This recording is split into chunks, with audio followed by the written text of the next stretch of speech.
नमस्कार दोस्तों, आज के हमारे इस वीडियो में हम आपके लिए आंवला नवमी की व्रत कथा लेकर आए हैं। कार्तिक मास के शुक्ल पक्ष की नवमी तिथि को आंवला नवमी मनाई जाती है। इसे अक्षय नवमी के नाम से भी जाना जाता है। आंवला नवमी के दिन सपरिवार आंवले के पेड़ की आराधना की जाती है। आंवला नवमी की व्रत कथा के अनुसार एक समय किसी नगर में एक सेठ और सेठानी रहते थे।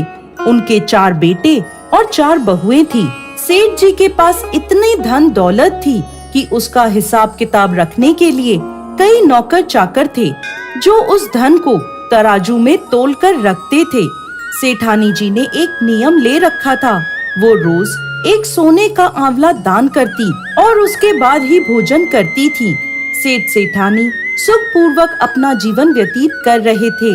एक दिन सेठानी जी की बहुओं ने आपस में बात करी, यदि माँ साहब इसी तरह सोने का आंवला दान करती रहीं, तो हमारे पास कुछ भी नहीं बचेगा। धीरे धीरे सब कुछ खत्म हो जाएगा।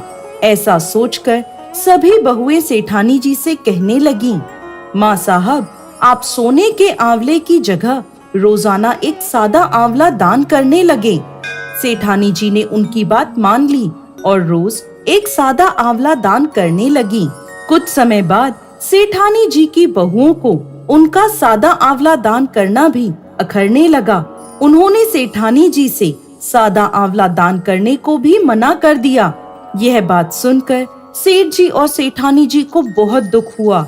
वो दोनों अपना घर छोड़कर जंगल की ओर चले गए। उस दिन सेठानी जी ने आंवला दान नहीं करा था, इसलिए उन्होंने भोजन भी नहीं किया।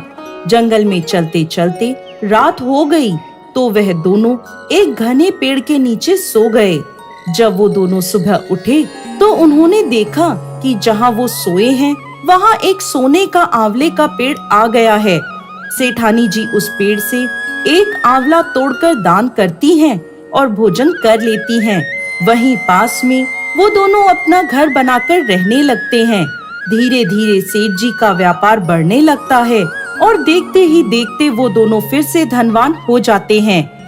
सेठानी जी एक बार फिर अपना सोने का आंवला दान करने का नियम शुरू कर देती हैं। उधर दूसरी ओर सेठ जी और सेठानी जी के जाते ही उनके बेटे और बहुएं आपस में झगड़ने लगते हैं।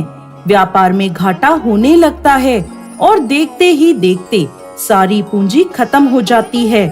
अब उन्हें मजदूरी करने के लिए घर से बाहर निकलना पड़ता है। काम की तलाश में वो सभी घूमते घूमते वहाँ पहुँचते हैं जहाँ सेठ जी और सेठानी जी रहते थे। वहाँ उन सभी को सेठानी जी के सोने का आंवला दान करने की बात पता चलती है। मन ही मन वो सोचते हैं, कहीं ये हमारे माता पिता तो नहीं, लेकिन उनके पास तो कुछ भी नहीं था, वो कैसे हो सकते हैं। वो सभी काम के लिए सेठ जी के पास जाते हैं।